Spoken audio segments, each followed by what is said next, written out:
जय हिंद, सभी को नमस्कार। स्वागत है आप सभी का आपके अपने YouTube channel classical GK trick पर। दोस्तों, सभी विद्यार्थियों के लिए बहुत बड़ी खुशखबरी। जी हाँ दोस्तों, प्रतियोगी परीक्षाओं की तैयारी करने वाले सभी विद्यार्थियों के लिए बहुत बड़ी खुशखबरी।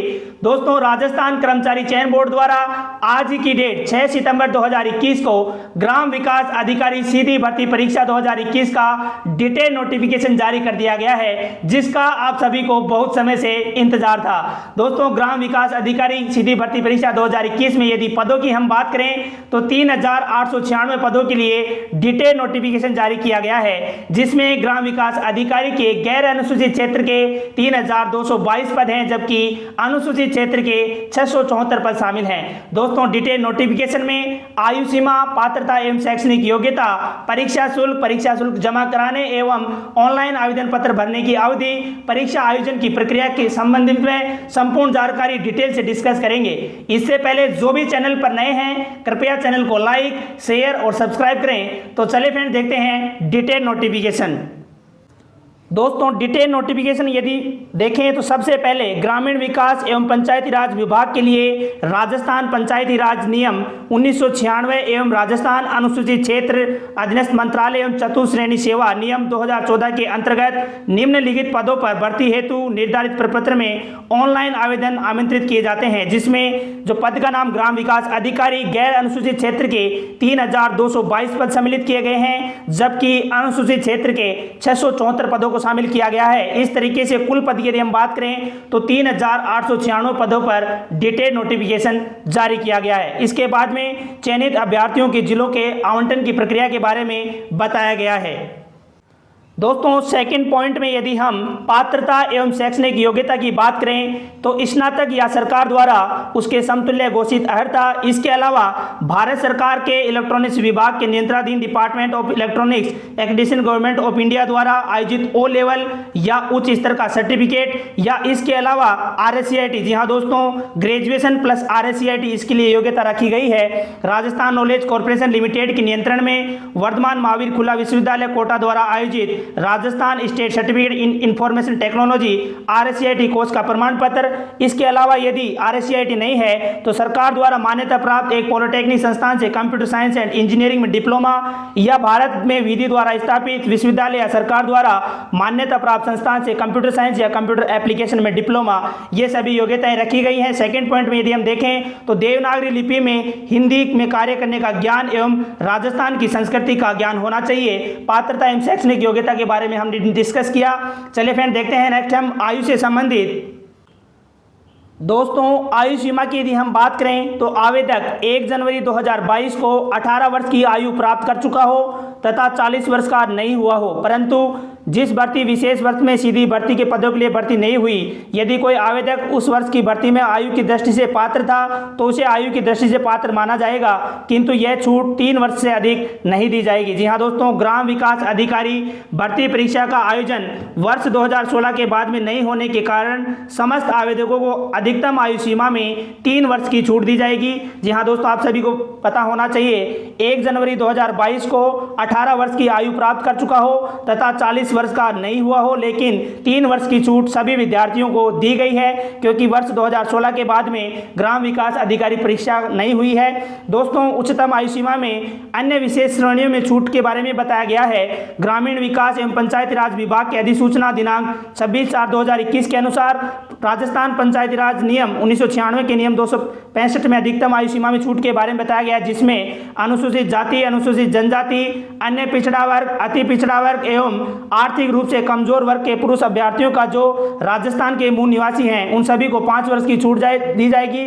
सामान्य वर्ग की महिला अभ्यर्थियों को भी 5 वर्ष की छूट दी जाएगी। अनुसूचित जाति, जनजाति, अन्य पिछड़ा वर्ग, आर्थिक रूप से कमजोर महिला अभ्यर्थियों को राजस्थान के जो मूल निवासी हैं उनको 10 वर्ष की छूट दी जाएगी। जी हाँ दोस्तों, आयु सीमा के बारे में हमने डिस्कस किया। दोस्तों, परीक्षा शुल्क के बारे में यदि हम देखें, दोस्तों परीक्षा शुल्क के बारे में देखें तो आवेदक अपनी श्रेणी के अनुरूप निम्नानुसार परीक्षा शुल्क राज्य के निर्धारित ई मित्र कियोस्क या जन सुविधा केंद्र के माध्यम से चयन बोर्ड के भेजेंगे। सामान्य क्रम, सामान्य वर्ग और क्रिमिनल श्रेणी के अन्य पिछड़ा वर्ग, अति पिछड़ा वर्ग के लिए आवेदक 450 रुपये निर्धारित किया गया है। राजस्थान के नॉन क्रिमिनल श्रेणी के पिछड़ा वर्ग, अति पिछड़ा वर्ग एवं आर्थिक रूप से कमजोर वर्ग के विद्यार्थियों के लिए 350 रुपये फीस रखी गई है। समस्त विशेष योग्यजन तथा राजस्थान के अनुसूचित जाति, अनुसूचित जनजाति के आवेदकों हेतु 250 रुपये की फीस रखी गई है। इसके अलावा आप सभी को पता है दिनांक 2/5/2018 के अनुसार सभी वर्ग के ऐसे अभ्यर्थी जिनके परिवार की वार्षिक आय 2.5 लाख रुपए से कम है, उन सभी के लिए अनुसूचित जाति जनजाति के समान ही परीक्षा शुल्क 250 रुपये देय है। जी हाँ दोस्तों, राजस्थान राज्य से भिन्न राज्यों के अनुसूचित जाति, अनुसूचित जनजाति, अन्य पिछड़ा वर्ग, अति पिछड़ा वर्ग, आर्थिक रूप से कमजोर अभ्यर्थियों को सामान्य वर्ग में माना जाएगा। अतः ऐसे आवेदकों को सामान्य अभ्यर्थियों के लिए निर्धारित परीक्षा शुल्क देना होगा। दोस्तों, परीक्षा शुल्क जमा कराने एवं ऑनलाइन आवेदन पत्र भरने की अवधि के बारे में डिस्कस करते हैं। दोस्तों, परीक्षा शुल्क जमा कराने एवं ऑनलाइन आवेदन पत्र भरने की अवधि के बारे में यदि हम देखें तो परीक्षा शुल्क सहित ऑनलाइन आवेदन पत्र दिनांक 10 सितंबर 2021, जी हाँ दोस्तों, 10 सितंबर 2021 से दिनांक 9 अक्टूबर 2021 को 23:59 तक भरे जा सकेंगे। आवेदकों को सलाह दी जाती है अंतिम दिनांक का इंतजार किए बिना ही निर्धारित समय सीमा के भीतर ऑनलाइन आवेदन पत्र भरे। जी हाँ दोस्तों, 10 सितंबर 2021 से 9 अक्टूबर 2021 को रात्रि 12 बजे तक ऑनलाइन आवेदन पत्र भर सकते हैं। दोस्तों, परीक्षा आयोजन की प्रक्रिया के बारे में बहुत महत्वपूर्ण डिस्कस करते हैं। दोस्तों, परीक्षा आयोजन की प्रक्रिया को यदि हम देखें तो ग्राम विकास अधिकारी की पदों पर भर्ती 2 चरणों में आयोजित की जाएगी। जी हाँ दोस्तों, ध्यान देने योग्य बातें यहां से हैं। दोस्तों, 2 चरणों में परीक्षा आयोजित की जाएगी। प्रथम चरण में प्रारंभिक परीक्षा का आयोजन किया जाएगा। प्रारंभिक परीक्षा केवल क्वालिफाइंग नेचर की होगी। मुख्य परीक्षा में प्रवेश के लिए अर्हता घोषित किए गए अभ्यर्थियों द्वारा प्रारंभिक परीक्षा में प्राप्त अंकों को मुख्य परीक्षा के बाद उनका अंतिम योग्यता क्रम अवधारित करने की संगणना नहीं की जाएगी। मुख्य परीक्षा में प्रवेश दिए जाने वाले अभ्यर्थियों की संख्या इस परीक्षा के माध्यम से भरी जाने वाली श्रेणीवार रिक्तियों की कुल संख्या की 15 गुना होगी। जी हाँ दोस्तों, प्रारंभिक परीक्षा में श्रेणीवार विद्यार्थियों को 15 गुना पास किया जाएगा, किंतु उक्त रेंज में उन सभी विद्यार्थियों को शामिल किया जाएगा जो उतने अंक प्राप्त करते हैं जितने की निम्नतम रेंज के लिए नियत किए जाएं। मुख्य परीक्षा में प्रवेश दिया जाएगा। दोस्तों, बोर्ड द्वारा प्रारंभिक परीक्षा का आयोजन संभवतः माह दिसंबर 2021 एवं मुख्य परीक्षा का आयोजन संभवतः माह फरवरी 2022 में किया जाएगा। प्रारंभिक एवं मुख्य परीक्षा बोर्ड द्वारा आवंटित परीक्षा केंद्रों पर करवाई जाएगी। बोर्ड के पास परीक्षा की दिनांक एवं स्थान में परिवर्तन करने का अधिकार सुरक्षित है। दोस्तों, ग्राम विकास अधिकारी के रिक्त पदों का वर्गवार एवं जिलेवार आरक्षण का विवरण दिया गया है। गैर अनुसूचित क्षेत्र लंबवत आरक्षण में सभी जिलों के रिक्त सीटों के बारे में बताया गया है। इसके अलावा गैर अनुसूचित क्षेत्र क्षैतिज आरक्षण में जिले रिक्त सीटों का विवरण बताया गया है, जो आप देख सकते हैं। 3222 पद अलग से दिए गए हैं और 383 पदों के बारे में अलग बताया गया है। उत्कृष्ट खिलाड़ियों के बारे में अलग, भूतपूर्व सैनिकों की रिक्त सीटों के बारे में अलग से बताया गया है, जिसे आप डिटेल नोटिफिकेशन में देख सकते हैं। दोस्तों, चयनित अभ्यर्थियों को जिलों के आवंटन की प्रक्रिया के बारे में यदि हम देखें तो आवेदक चयन के बाद जिस जिले में पदस्थापना चाहते हैं उन जिलों को प्राथमिकता क्रम ऑनलाइन आवेदन पत्र में निर्धारित कॉलम में आवश्यक रूप से भरें। पुनः अभ्यर्थियों को स्पष्ट रूप से निर्देशित किया जाता है कि वे अंतिम चयन के बाद जिला आवंटन के लिए ऑनलाइन आवेदन में जिलों का प्राथमिकता का क्रम आवश्यक रूप से भरें। अभ्यर्थियों के अंतिम चयन के बाद पदस्थापना के लिए जिला आवंटन उनकी वरीयता मेरिट लिस्ट के आधार पर उनके द्वारा ऑनलाइन आवेदन पत्र में भरे गए जिलों के प्राथमिकता क्रम के आधार पर किया जाएगा। जी हाँ दोस्तों, चयनित अभ्यर्थियों के जिलों के आवंटन की प्रक्रिया के बारे में बताया गया है। दोस्तों, उत्कृष्ट खिलाड़ियों के पदों के बारे में यदि हम देखें तो उत्कृष्ट खिलाड़ियों को आरक्षण राज्य सरकार की अधिसूचना दिनांक 21/11/2021 के अनुसार कुल रिक्तियों का 2% देय होगा।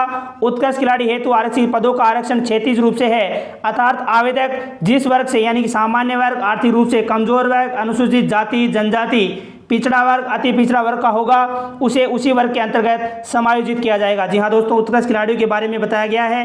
अंतर्राष्ट्रीय खेल संस्था या टूर्नामेंट चैंपियनशिप का नाम अंतर्राष्ट्रीय ओलंपिक समिति, IOC, एशिया ओलंपिक परिषद और इसके अलावा दक्षिण एशियन ओलंपिक परिषद, राष्ट्रमंडल खेल परिसंघ, अंतर्राष्ट्रीय ओलंपिक समिति से संबंध अंतर्राष्ट्रीय खेल परिसंघ, और इसके अलावा जितने भी डिटेल्स आप देख सकते हैं टूर्नामेंट चैंपियनशिप का नाम, इन सभी को जो है 2% सीटें अलग से रिजर्व की गई हैं स्पोर्ट्स से संबंधित, आप देख सकते हैं। स्कूल, इनके अलावा school games federation of India द्वारा आयोजित किसी खेलकूद के किसी स्कूल नेशनल गेम्स में व्यक्तिगत या टीम स्पर्धा में मेडल जीता हो, इंडियन ओलंपिक एसोसिएशन या इससे संबंध नेशनल स्पोर्ट्स फेडरेशन द्वारा आयोजित किसी खेलकूद के किसी राष्ट्रीय टूर्नामेंट चैंपियनशिप टीम में मेडल जीता हो, या एसोसिएशन ऑफ इंडियन यूनिवर्सिटी द्वारा आयोजित ऑल इंडिया यूनिवर्सिटी के किसी खेलकूद में व्यक्तिगत या टीम स्पर्धा में मेडल जीता हो। दोस्तों इससे रिलेटेड आप डिटेल नोटिफिकेशन में देख सकते हैं। दोस्तों फॉर्म फिल करते समय फोटोग्राफ और हस्ताक्षर स्कैन के अपलोड करने के दिशा निर्देश के बारे में बताया गया है। जो आप सभी को पता है, फोटोग्राफ और हस्ताक्षर स्पष्ट नहीं होने पर आवेदक अस्वीकार कर दिया जाएगा। आवेदक को नवीनतम रंगीन फोटो अधिकतम 6 माह पुराना अपलोड करनी चाहिए। मोबाइल एवं अन्य सहज रचित फोटो का उपयोग नहीं करें। फोटो की पृष्ठभूमि बैकग्राउंड सफ़ेद या हल्के रंग की होना चाहिए। इनके बारे में डिटेल से बताया गया है, आप देख सकते हैं। दोस्तों हस्ताक्षर अपलोड करने के दिशा निर्देश दिए गए हैं। इसके अलावा ऑनलाइन आवेदन में संशोधन की प्रक्रिया के बारे में बताया गया है। बोर्ड द्वारा ऑनलाइन आवेदन में संशोधन हेतु कोई ऑफलाइन प्रार्थना पत्र स्वीकार नहीं किया जाएगा। ऑनलाइन आवेदन में संशोधन की प्रक्रिया के बारे में यदि हम देखें तो यदि कोई विद्यार्थी अपने ऑनलाइन आवेदन में संशोधन करना चाहता है तो आवेदन प्राप्ति के अंतिम दिनांक के पश्चात 7 दिवस के भीतर उसे 300 रुपये शुल्क जमा कराकर ऑनलाइन आवेदन में संशोधन कर सकता है। दोस्तों परीक्षा का पाठ्यक्रम एवं परीक्षा की स्कीम की तो ग्राम विकास अधिकारी की भर्ती की प्रारंभिक एवं मुख्य परीक्षा की स्कीम एवं विस्तृत पाठ्यक्रम बोर्ड की वेबसाइट पर अलग से उपलब्ध करवा दिया जाएगा। दोस्तों आवेदकों को सलाह दी जाती है कि आवेदक बोर्ड की वेबसाइट पर उपलब्ध सूचना कोई जानकारी प्राप्त कर सकते हैं। इसके अतिरिक्त किसी भी प्रकार के मार्गदर्शन या राजस्थान कर्मचारी चयन बोर्ड जयपुर के परिसर में स्थित स्वागत कक्ष पर व्यक्तिगत रूप से अथवा फोन पर संपर्क किया जा सकता है। दोस्तों इस तरीके से हमने ग्राम विकास अधिकारी 2021 की भर्ती की डिटेल नोटिफिकेशन के बारे में डिस्कस किया, जिसमें पात्रता एवं शैक्षणिक योग्यता, आयु सीमा, परीक्षा शुल्क जमा कराने, आवेदन भरने की अवधि, परीक्षा आयोजन की प्रक्रिया के बारे में, उत्कृष्ट खिलाड़ियों के बारे में सभी को डिटेल से डिस्कस किया है। दोस्तों वीडियो को ज़्यादा से ज़्यादा शेयर, लाइक और चैनल को सब्सक्राइब करें। धन्यवाद।